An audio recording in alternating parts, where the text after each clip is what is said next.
I'm Mike. I'm Sam. Let's get into it. Well, I was expecting it to be a lot colder, and then it kind of warmed up, got a heat wave, so decided to go tarps off for the boys. Welcome to episode 52 of the Mike and Sam Sports Show. We got a pretty packed episode, so let's get right into it. Our first segment for today's episode, we're going to do top 5 reverse retro jerseys from the NHL. So they just recently, all 31 teams released like a kind of a throwback jersey with plan with different colors. So, I mean, these are really fun jerseys. Looking at all of them, I mean, they're really all nice. I think the one thing about the NHL, and like I'll give the NBA as well, they have really nice alternate jerseys. Baseball doesn't really wear alternate jerseys that often. In football, I mean, alternates aren't that different from the regular jerseys, and especially since kind of they got rid of that rule where they have to wear or they have to wear the same helmet every year, so they can't really wear like the classics, like the Patriots red jerseys. So I mean, without further ado, let's get right into it. So I'll let you go number 5, your first reverse retro jersey. Yeah, to go off that point, I feel like the NHL and the NBA, for that matter, really is always getting it right with either the retro throwback jerseys, which are always very iconic, especially in the 1980s and the 1990s for the NHL, having some really nice jerseys in that era. But to get into my number 5 best retro jersey, I'm going to go the Columbus Blue Jacks. Straight up, I guess as an American, I do love that red, white, and blue colorway that they do got going, and it was really coming down between them and Washington with that kind of Americana style that they got going. And I just had to pick the Columbus Blue Jacks. They have that cool little symbol on their patch that kind of reminds me of like 1700s America. And I just really like this throwback jersey. No, Columbus. I mean, I like the white with the sleeves and the red in the middle, but I don't know, with that logo, you kind of liked it. I'm a little confused on what that logo is supposed to be. It does look cool, but I don't really understand the meaning behind it. But, I mean, being in Columbus for a majority of the year at Ohio State, I would love to go to a Columbus Blue Jackets game when they have fans in the stands, because that would be an awesome experience to see some NHL hockey. But, yeah, I do like the colors. I do like the red, white, and blue. I'm just a little confused about what that little symbol is.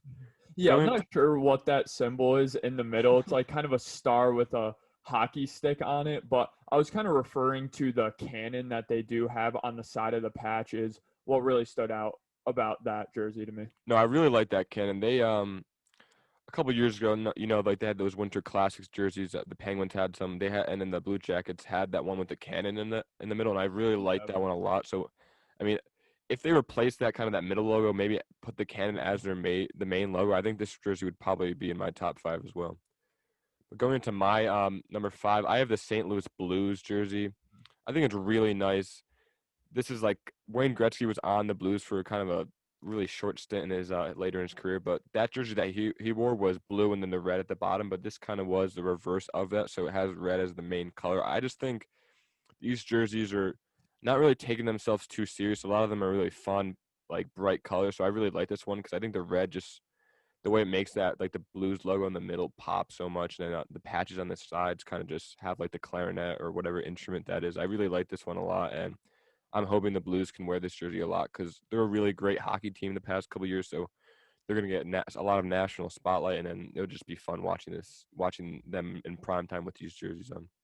Yeah, it's a great choice. They just missed my list. Of course, I always love when a team represents their city, not only in their name with obviously the St. Louis Blues, but just the jersey. You have that little Blues symbol as their main symbol. And I do really like the patch on the side of the jersey with the little trumpet, I believe that is, just represents St. Louis. And yeah, I agree with you. I think that's a really cool kind of jersey concept they got going there. But to get into my number 4 team in terms of these throwback jerseys, I'm going to go with the Florida Panthers now, trying to find their picture real quick.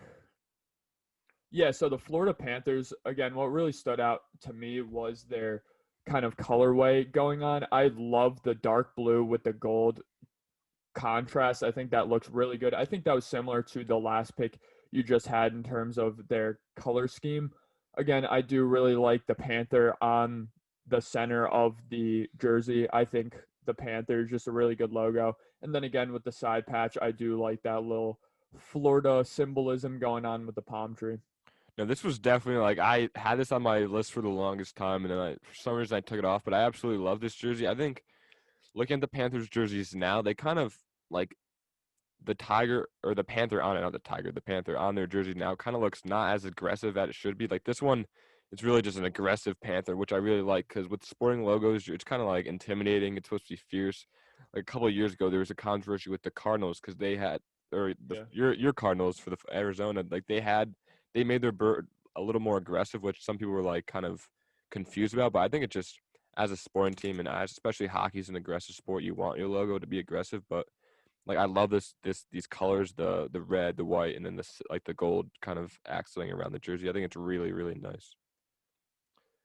Going into my number 4, I have kind of I don't know, if a hot take maybe. I think some people didn't like this that much, but I have the Arizona Coyotes purple with some brown. I think it's really awesome. It kind of shows like the Wild West with the kind of the trees and the cactus at the bottom. And like that middle logo, I know it's kind of very abstract. I know they had these jerseys like in the early 2000s without the purple, but I think with the addition of the purple, it makes that middle logo pop even more.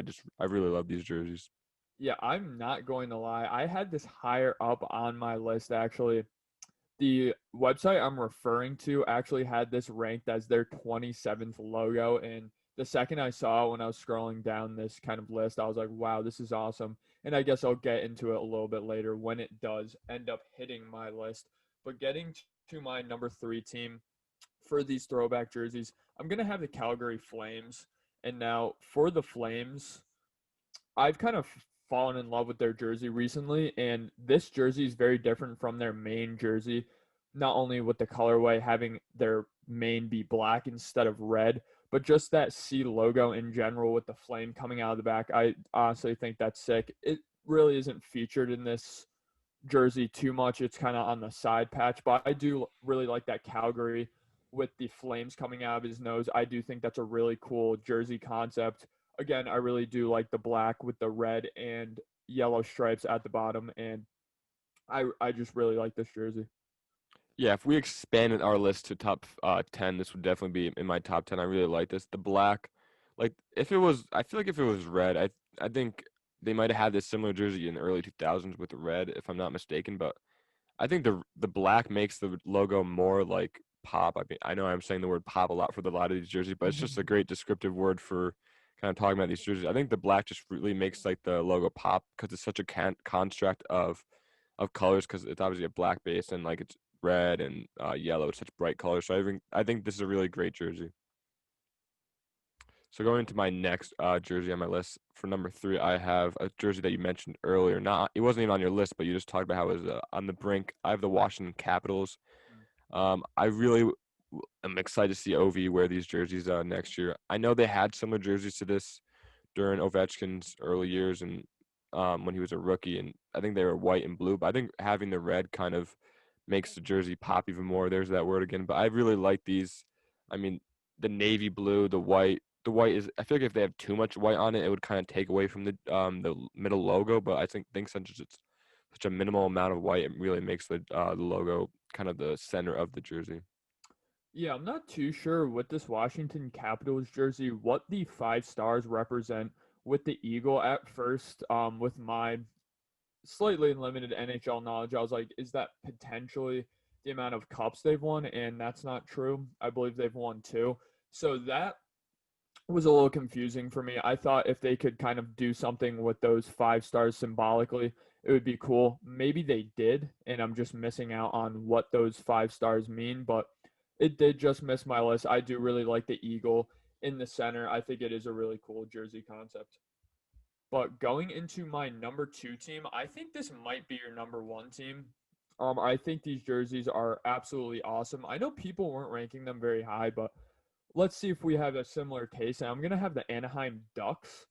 I think that what stands out to me with the Anaheim's Ducks throwback jerseys compared to everyone else's is the font of the lettering of the last name on the back of the jersey. It's very abstract. It's very different from, quite honestly, any jersey I've ever seen. It kind of reminds me of some of the new jerseys that are coming out in the NBA, specifically the Nets one that I think had a similar writing style as the Anaheim Ducks. I just love how not only the numbers have this kind of funky abstract look to them, but again, the last name on the back of the jersey. And then it's kind of like a cartoonish front for them. I thought the positioning of the logo was a little weird with the Anaheim Ducks, but overall, I just think it's a really cool concept. Maybe they could have added some more color in there, but again, I do really like that cartoonish look on the front. Yeah, I don't know. I'm actually not a big fan of these jerseys. I think the logo is a little weird because it's so low. I think it's supposed to be him like jumping out of the water. I think the bottom like portion of the jersey is supposed to be the ocean or something. But Yep. you know the old Ducks jersey, the one with the hockey sticks crossing and like the Yeah. gold mask that's in the shape of a duck. I feel like they should have used that one. That one's such a classic jersey. I think this is like kind of associated with that, but I'm just not a fan of like the cartoonish image. I mean, it is fun and it is like a good like change to the Ducks jerseys because they did stray so far away from those the ones I'm talking about earlier. But Yeah. I don't know. I wish the cartoon wasn't like so weird. I don't know. Yeah, the positioning is really weird on it. You're absolutely right. If they could have positioned it a little higher, but then I think the logo is so long and big, it'd be interfering with the captain patch, which is kind of weird. But that other logo you're referring to, I believe that is a main patch on the side of it. So they did kind of incorporate it in a sense. So going into my number two, I think going on Instagram, a lot of hockey accounts, they kind of like made fun of this jersey. I don't think a lot of people like this one, but it's actually number two for me. And I have the Vegas Golden Knights. I mean, it's just insane how this is an expansion team and they won to the cup their first year. They haven't missed the playoffs since. And their regular jerseys are super nice. Their stadium is super nice. Their fan base is one of the best in the NHL. And then this alternate jersey, I think they hit the mark perfectly. I mean, this is obviously it's their secondary logo that they put in the middle, but I think making it all red, that's kind of, I know their jerseys are normally black or gray, but making it all red, I think it's really kind of a cool contrast away from like what they normally wear. And I just think it's really awesome. Yeah, I think the main complaint with this is like the irony of it. I guess one of the agents of a goalie like posted this before in some sort of way, being stabbed in the back, and then the logo's like symbolic of being stabbed in the back. I think that's why a lot of hockey fans were kind of laughing at this logo. But yeah, I absolutely agree with you. I know people again were clowning this, but crazy successful franchise. I love seeing a Vegas team where you worry about with the fans, are they going to be loyal fans? Are they even going to be good consistent fans, since there's not a lot of people who live in Vegas in general, and you think the main kind of attraction for this Vegas team is tourism and fans kind of traveling from all over across the country and Canada. But that really hasn't been true of Vegas, and they've been able to draw a lot of fans from the Nevada, kind of even California area. So that's absolutely great for the Golden Knights. And again, these jerseys are really nice. I do like the main colorways. I'm a sucker for gold. I think me and you both like that kind of Army Golden Knight kind of look, which they do have similar to the Army Golden Knights. So again, I think me and you both like that. That would have probably been number 6 on my list. But going into my number 1 team for these throwback jerseys, which was something that you alluded to before and I think even had on your list, is the Arizona Coyotes. I absolutely love these jerseys. Honestly, I don't even know what animal that is. Maybe like a salamander. I think it's just really cool. Again, I said that I like when the jerseys and the teams represent the kind of area that they're in, and as that kind of desert, just really cool, like, I don't even know, like native feel to it in a sense. And I just really like the concept of these jerseys. No, they're really similar to like the San Antonio Spurs like Alamo jerseys that they have. I know this isn't in Texas, Arizona, but I think they're kind of similar, which I like. I love both of them, and I think the Spurs are going to start wearing those as their like city jerseys. You know how the NBA has like those city jerseys for each team. So I would love for the Spurs to wear those. But yeah, this jersey is awesome. I just really like it. I think the purple is cool. Like it's just so different from the logo that it makes it like pop so much more. But going to that, my number one, going along with line with the purple jersey, I'm gonna have the LA Kings as my number one. I know the Kings, they have it's kind of like a really really different from what they normally wear, which is like the white and black. I mean the purple and gold. I mean they did wear those in the early 90s with Gretzky, and then they did change from the purple to kind of just the strictly the black and gold, black and white. But I think this is really cool. I think it's just throws back because they are a younger franchise in like the hockey world because they're all the original six that have been around since like the 1920s, early 1900s. They're an early franchise, so I think it's cool going back to their early roots and bringing this purple jersey back. And kind of they do share a stadium with the Lakers, so like you said earlier, not on the camera, but this is kind of similar to the Lakers jersey, so it's kind of bringing back that Laker heritage. Yeah, again, whenever a jersey can remind you of a historic event that happened to a specific player, this time with Wayne Gretzky, I believe when wearing this jersey, he became the NHL's all-time scoring king, and kind of wearing those Kings jerseys, again, kind of representing LA with those purple and gold colors. I think it's a really great upgrade from their normal jerseys, and to be completely honest, I think the Kings jerseys are very boring on a game-to-game basis with their home and away jerseys, the black and white. I think a lot of teams in a lot of professional sports do pull off that black and white, but I do think the Los Angeles Kings are a little bit boring with that black and white concept, so I do like to see them switch it up and have a completely different color scheme. There's a list. Shout out to the Devils. I do like the Devils jersey a lot as a Devils fan. The kind of the Christmas colors look really nice. I know they wore those in the early 2000s, but also the New York Islanders, they kind of just did the lamest jerseys ever. I know, like in the late 90s, early 2000s, they had those fisherman jerseys that a lot of people hate at the moment, but kind of since we moved past that, a lot of people kind of like those retro throwback jerseys, and that jersey was really nice. I wish they'd done that, but yeah, I'm really happy with all these jerseys. They all look really nice.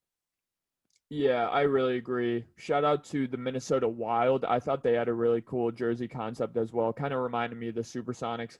Then I thought the Colorado Avalanche had a kind of an interesting jersey as well, but I just didn't like that kind of color concept they had going. Yeah, I mean, it is the old Nordiques logo from Quebec, which I like, but I don't like the colors they did that much. The burgundy, kind of, I don't know, it looks weird. And then they have like the Saints type logo at the bottom, which I'm not a fan of. I think it just kind of doesn't really fit with the jersey. But that's our list. I hope you guys enjoyed that. Moving on to our next topic, kind of pressing news out of the NBA world. We have the James Harden ordeal, or the James Harden Chronicles. I mean, it's just like a kind of like or just a reality TV show, honestly. So we obviously, before Russell Westbrook was traded, there were rumors that both of them wanted to be traded. It was just a matter of who was actually going to get traded and who was going to stay. So to end up, Russell Westbrook did get traded to the Wizards for John Wall and a first-round pick. And then since then, James Harden has been just absent from the Rockets training camp. So before we get into James Harden, who do you think the winner of this trade is, the Wizards or the Rockets? I think definitely the winner of this trade is going to be the Washington Wizards, just because straight up, you're getting the better player in Russell Westbrook at this point. If you don't think that Russell Westbrook is a better player than John Wall at this point, just ask the Wizards and the Rockets. There's a reason that Russell Westbrook was traded alone and John Wall had a first round pick attached to him. I think the majority of GMs would say that Russell Westbrook, who has been playing consistently, I know he has an injury history, is better than John Wall, who at best was a top 3 point guard in the NBA. At best, I think he was arguably the best point guard in the East when the point guard position was a little bit weaker in the East, and some of those runs he ended up having in maybe 2015, 2014, where they took the Boston Celtics to Game 7 of the second round and ended up losing. I think that's the height of John Wall. But at his best, again, he's a guy that can't really shoot efficiently from the outside. He struggles from mid-range, and he hasn't proven to be a player who could play off ball. And it really sounds like I'm talking about Russell Westbrook here.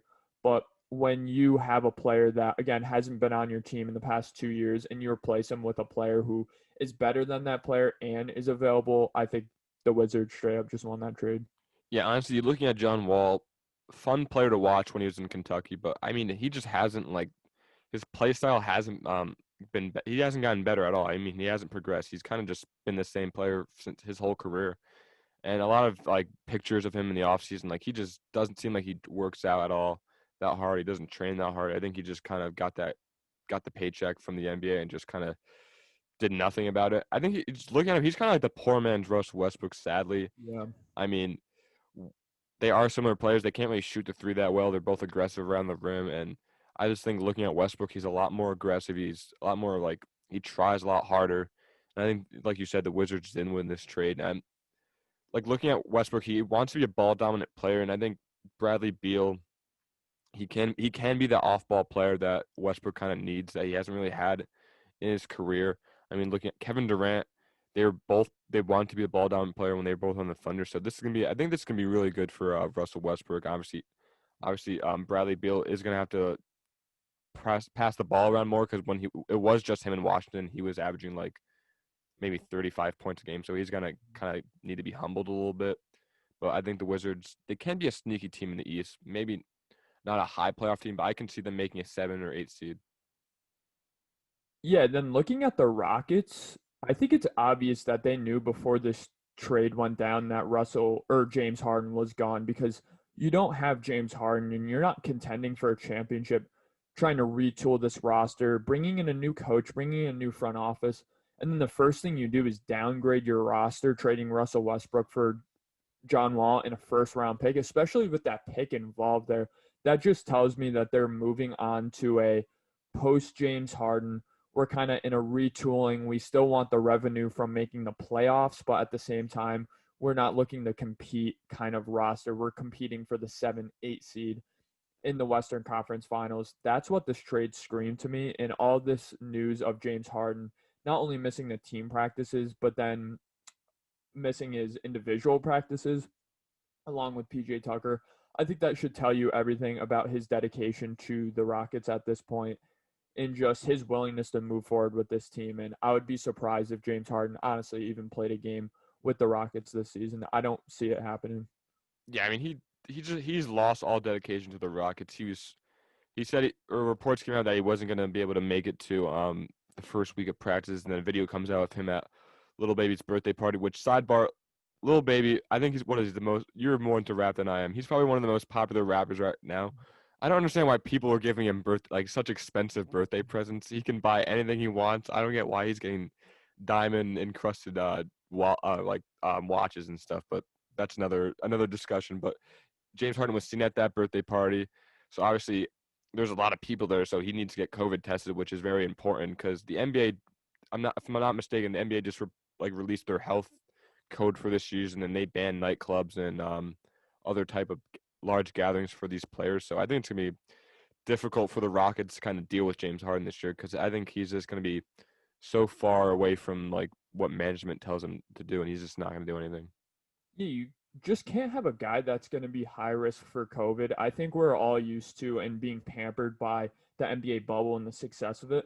But now you have guys like James Harden where we're going into this season with regular sports mode like the NFL has been doing, like the MLB ended up doing, where these guys are living their normal lives and coming into work per usual, per every other season except last season's postseason run. So you got to be careful about guys like James Harden, who, yes, the second he leaves practice, he's going to hit the club.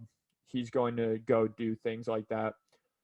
I'm a little worried about James Harden just because his lack of caring. It's not like he just went to his friend's birthday party. He knew that going to Lil Baby's birthday party at the club, it was going to be all over the internet, and he just didn't give a shit whatsoever. So obviously he's done in Houston. I think this was always in him, this kind of lack of dedication to the Rockets. But I think with Mike D'Antoni there, making him have all-time great numbers, I think in a sense he kind of just sucked it up and played for them. But now looking at their team, they just downgraded with their trade. And whenever you make a trade, which kind of makes you lose your superstar player, then I do again think that trade would be a loss.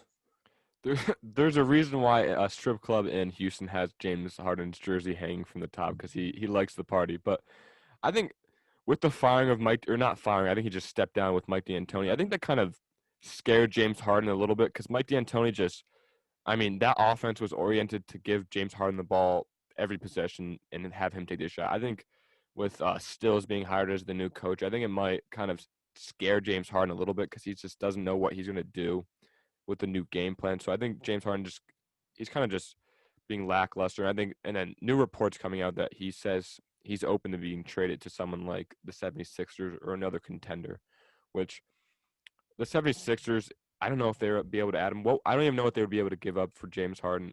Rather, would it be Ben Simmons or Joel Embiid?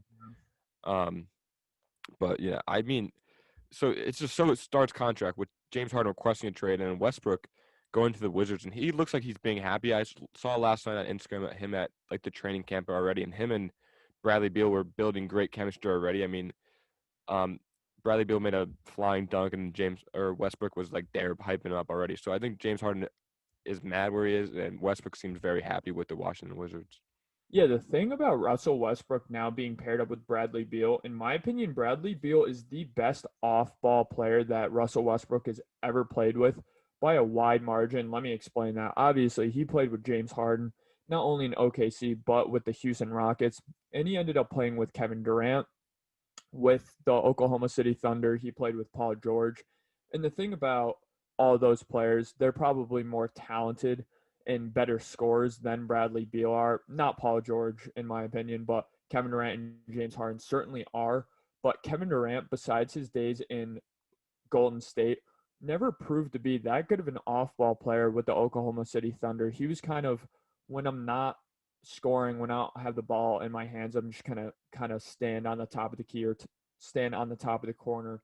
And what I just said about Kevin Durant is absolutely true of James Harden. I think the main reason they lost in that playoff series, along with not having a big man against the Lakers, was James Harden and his lack of off-ball movement. He would get double-teamed right when he passed half court. He would pass the ball up, and he was just non-existent the rest of the possession every single time he was double-teamed. And that's why he had games where he shot the ball 10 times, he shot the ball 8 times. And from your superstar player who you're paying $40 million a season, a guy who's breaking these scoring records, who's breaking all of these records, that's absolutely unacceptable. And that's because of James Harden's absolute lack of desire to be an off-ball player. So not only do I think James Harden's a bad off-ball player, but I think he's the worst off-ball player among the star players in the NBA. And then, of course, you have Victor Oladipo, who is a really good player with the ball in his hands, but not much of an off-ball guy. Then Paul George lacks consistency on that end. But Bradley Beal, we saw before he got better than John Wall, he was always that second fiddle to John Wall. He was always that guy who could spot up and shoot in the corner, who can make something happen off a quick pass. So Bradley Beal, I'm really excited to see him kind of go back to that second fiddle role. But at the same time, I do expect him to drop at least 26 points a game. That's why I think this Wizards combo can work. I mean, the Wizards, they don't have the best roster in basketball. I mean, I forgot the guy they drafted this year. I think he's the one from Israel. I think he can turn into someone who's really good. And Rui Hachimura, he was on first team or second team all rookie, which, I mean, he can become one of that third guy. They have a lot of young talent. If they grow into like not all-star potential, but like solid NBA starting players, that this team could be kind of a dark horse in the East. I know the East is getting better with the Nets. The Celtics have been good, but I think they can battle for the lower portion of the East. And we know in the playoffs, I mean, the Heat were able to go to the finals as a 4 seed. So there's like as a lower seed, you can fight against some of these top seeds in the East. Yeah, an interesting thing to watch about this Wizards team was actually during the season, they were fighting for a playoff position, and they're actually, I believe, like the 7 seed for a 10 or 15 game stretch in the middle of the season. And they had, I think, like a top 5 or top 10 scoring offense. They were really scoring the ball very efficiently and very well, but their defense was just absolutely awful. And their offensive efficiency just kind of fell off to the 15th to 20th spot. And when you have the 30th, 29th, or 28th ranked defense, that's when it's really going to take a hit and the losses are going to pile on. That's what they did. And once they reached the bubble, they're just kind of too far gone at that point. And I don't even think Bradley Beal played in the bubble. But that's my main question about this Wizards team. Are they going to be able to get it done defensively? Because we know that Russell Westbrook is going to be able to carry a team to the playoffs. I really do believe in Russell Westbrook's ability to do that. I think at the very least they are the 8 seed just because of how good Russell Westbrook is. I think he's still a superstar in the NBA. But you have Bradley Beal, who's an okay defender.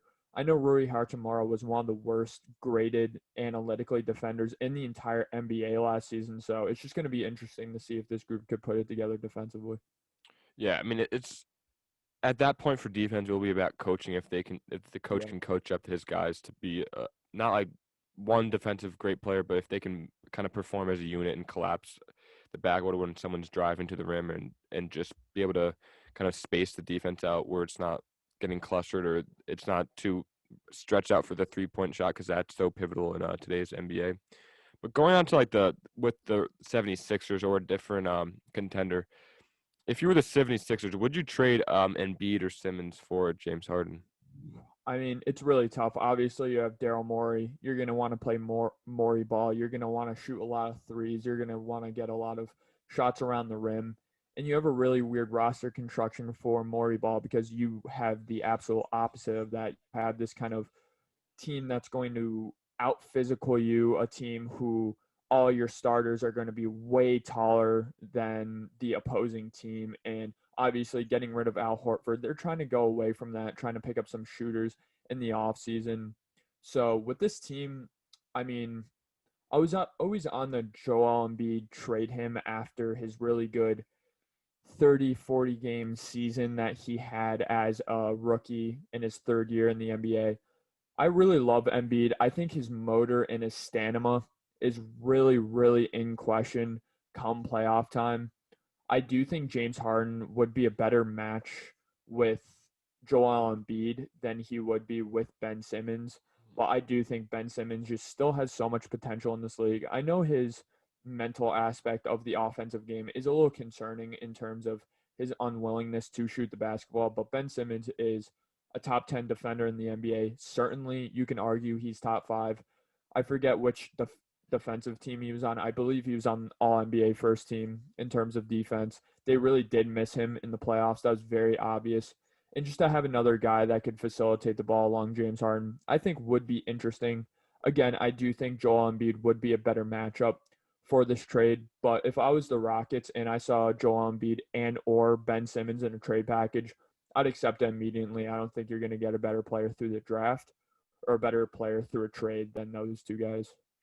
Yeah, before reports saying like James Harden wanted to go to the 76ers, I mean, I thought to myself, the Sixers need to trade one of these guys, and that should be Joel Embiid. I think they should build around Ben Simmons because I think he is going to be a future like superstar, top tier player in the NBA. And he is still young, so he is going to grow a lot more and get into his prime. But with if James Harden were to come to the 76ers, I don't think him and Simmons would be able to work together because they are both ball dominant players. So I think having a big, I mean, James Harden never really had a major big on his roster like Joel Embiid would be for him.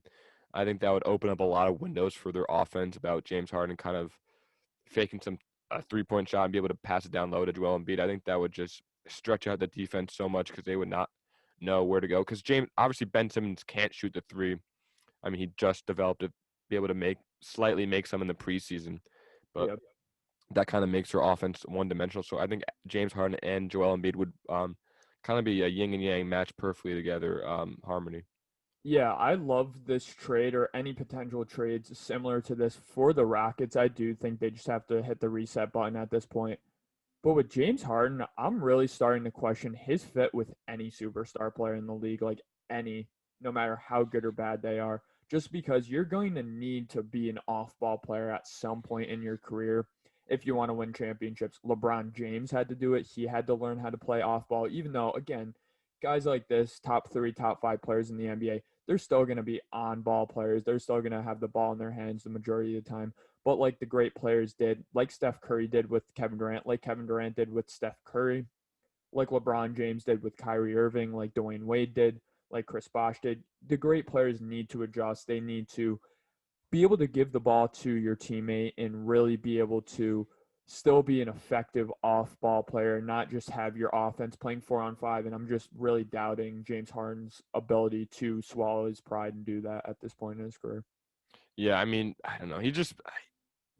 When he was on the Thunder, he was such a likable guy, and even his early kind of Rockets career, he was a likable guy. But I don't know, he's turned into seems like an arrogant guy, turned into a monster, and I don't think he'll ever be able to swallow his ego.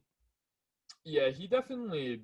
I think James Harden absolutely loves basketball, but he certainly loves the life out of basketball more. It's no question or it's no surprise that he's not recommending to his agent to go to some of these really successful smaller market teams. He wants to go to Brooklyn. He wants to go to Philadelphia. He kind of wants to go to a big city like that. I mean, even if you were to go to Brooklyn, I think that would be a dumpster fire right away because those are three. That would be three ball dominant players. I don't think that would work at all. Yeah, no, very interesting. A little Kyrie Irving news about him refusing to speak to the media. I mean, just again, James Harden, this is kind of going into James Harden, his ability to lead a team from just a personality standpoint, just from a work standpoint, he hasn't been able to do it. And in the NBA, that's the most underrated aspect of a player's game is what they bring kind of in the locker room and off the court. And again, that's in question with James Harden. Yeah, I mean, season's getting close. I mean, I think it's in a week and a half. The 22nd is the opening night. Who knows if he'll be traded by then, or even if he pulls like a Kawhi, like you said earlier in this segment, if he just sits out the whole year, which I wouldn't be surprised if he did. But moving on to our next segment, we're gonna do a kind of hopefully we can do this as a recurring segment through multiple episodes, but we're gonna do a gentleman's parlay. I mean, sports betting is getting bigger and bigger by the second. I mean, DraftKings, FanDuel, those are becoming books. Barstool is just creating their first sports book. So, I mean, betting is just an upcoming industry. So we're going to try to get a Week 14 parlay going of maybe 3 teams or 5 for feeling a little ambitious. But I think we're going to try to build it right now. So what's a game that sticks out to you right now? A game that sticks out to me is the Chargers getting 2.5 points with the odds I see. I know odds vary by website you gamble on or vary by source you use, but for the most part, they're very similar. If you have a team who is an underdog, he's going to be an underdog on any website. It's just kind of a difference between 0.5 or 1 point. So I think our predictions here, even if they're slightly different on the website you use, I think they are still very relevant, and definitely the odds and the amount of payout you can win is going to be very similar, even though some of the odds may vary. But again, getting into it, Chargers on the website I'm looking at, they're getting 2.5 points against the Falcons, who have been a very up and down team. I think the Falcons are always due for some really great performances. We saw them absolutely blow out the Las Vegas Raiders. Then we see them the next week lay a dud against the Saints. I do think the Chargers just match up very well against the Falcons. I think they can take advantage of the Falcons' weak defense, jump on them early. Not only do I think the Chargers will win or potentially lose by 2.5 points or less, but I do think the Chargers could win this game. So if you're even feeling confident in that game, you could pick money line for the Chargers.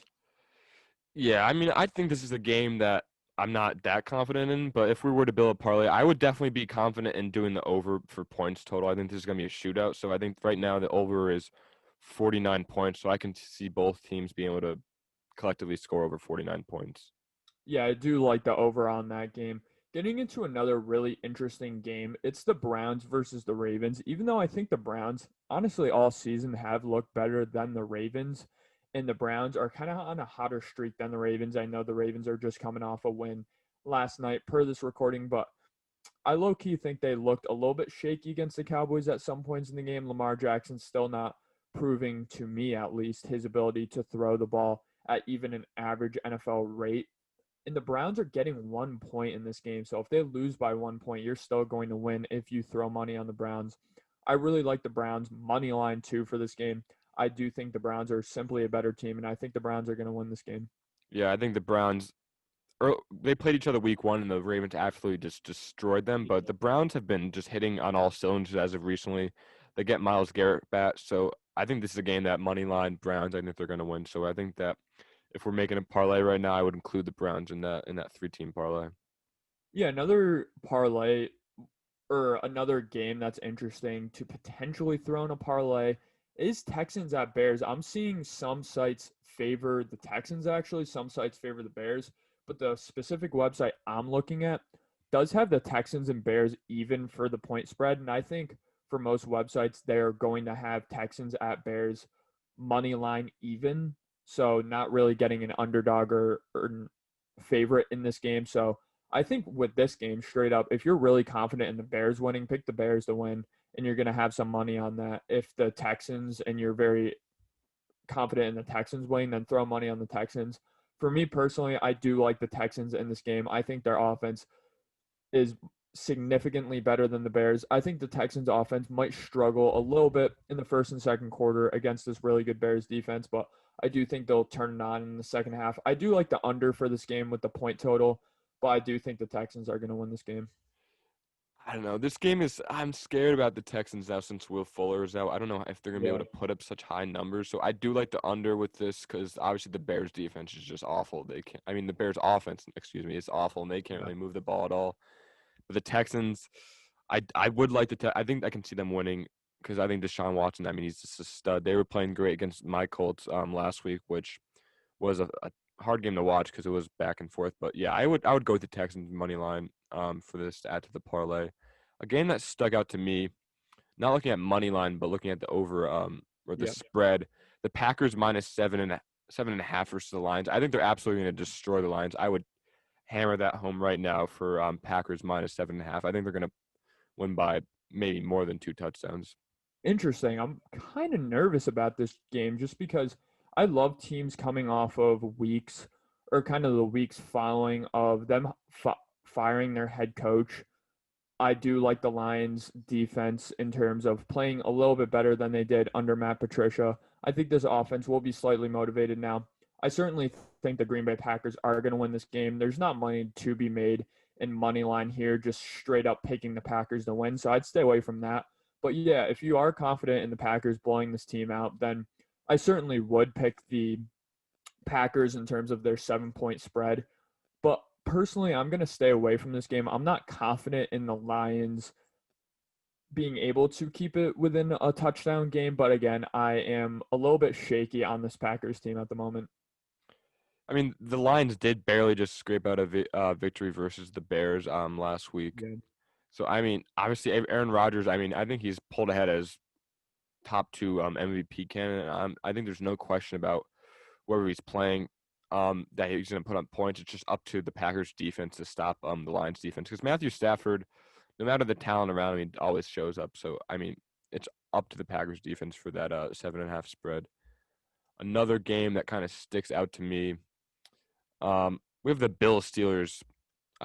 Bills coming off a win against the 49ers. The Steelers coming off their first loss against the football team, which was, I think, shocking, but not that shocking, honestly. Yeah. Because the Steelers they've played some great football. They beat the Titans, they beat the Ravens, but they've just been their explosiveness is very low. They don't really have big plays. It's Big Ben is just they play to Big Ben's strengths and weaknesses right now, which is scary entering the playoffs. But looking at the spread, look at the money line. The Bills are favored minus 145, which I can completely see happening. I think the Bills are going to win this game. So if you're confident with that game, we can add that to our 3-team parlay. It's really, really interesting. I think Vegas does a great job making these odds, making it as hard as possible to win these odds. I think they've been very confused about one team this season. That's the Buffalo Bills. They're just very inconsistent, very wrong about these point spreads. I thought the absolute lock of the week was the Bills being underdogs against the 49ers on Monday Night Football. I absolutely had to pick that in my parlay. I thought that was the lock of the week last week. And the Bills actually ended up winning me some money happily. So thank you, Bills, for that. So then the Bills go from being underdogs versus the 49ers to the next week being favored by the 1 seed in the AFC. I think that's a little bit weird, a little bit alarming. I think that if you are high in the Steelers, which not a lot of people are right now, even though, again, they only lost 1 game and that 1 game was last week. I think if you are really high on the Steelers, then you do pick the Steelers to money line this game, straight up win this game, because there's a lot of money to be made if you think the Steelers are going to win this game. But again, I think Josh Allen is outplaying Ben Roethlisberger significantly right now. So I am going to pick the Bills to win this game, and I do think the Bills are going to cover that point spread too. So are there any other games that really stick out to you as something that you would bet on, or should we submit our parlay for this week? I think we're going to submit it. One more game I do want to touch upon very quickly. I love the Giants covering the spread against the Seahawks last week. Now, I'm not going to act like I thought that the Giants were going to beat the Seahawks with Colt McCoy, because that's not true. I did think the Seahawks were going to pull out, but the Seahawks have been really bad against the spread this year. They've played in close games every single game, win or lose, which is just very frightening for their playoff hopes. But when you're betting and you see the Seattle Seahawks 14-point favorites or 13.5-point favorites, I know it's against the Jets, but I have a sneaky feeling that the Jets aren't going to win this game, but they are going to come within 2 touchdowns. I can see that happening too. They just fired Greg Williams, which a lot of times after a coach is fired, teams get momentum. They get spark a fire under themselves. So I think the Bills and the Jets, the Jets could play potentially better on defense. They did play close against the Raiders, and the Raiders are in the playoff hunt in the AFC. So I think I could see that happening, them being within 14 points. Yeah, I sneakily think that the Jets are now the 31st best team in the NFL. I do think that the Bengals, the Joe Burrow-less Bengals, are the 32nd team in the NFL. That's kind of a topic for another day, but are you ready to kind of go over our parlay? Yeah, so I think 2 games that we were very confident was Browns money line and Bills money line. Yeah. So we're gonna do 3 teams, right? So what is the 3rd team that you were confident to add into this? And I mean, if we were gonna be a little extra confident, I would add Falcons Chargers over 49 points. Yeah, I do like that over. I'm going to hit the over on that game. I am really confident in the over in that game. I do like your point about that. Another game I'm confident in. I do like the Chargers against the Falcons, but that's shaky. I don't like betting on the Chargers this season just because they're just very inconsistent. Again, they're going to put up a lot of points. So if you want to bet the over, bet the over. But their defense, even though they have great talent scattered throughout it, a little bit shaky at times. So if Matt Ryan does get going, he's going to get going and he's going to stay hot. Man, I think this one is really tough. Maybe the Colts -3.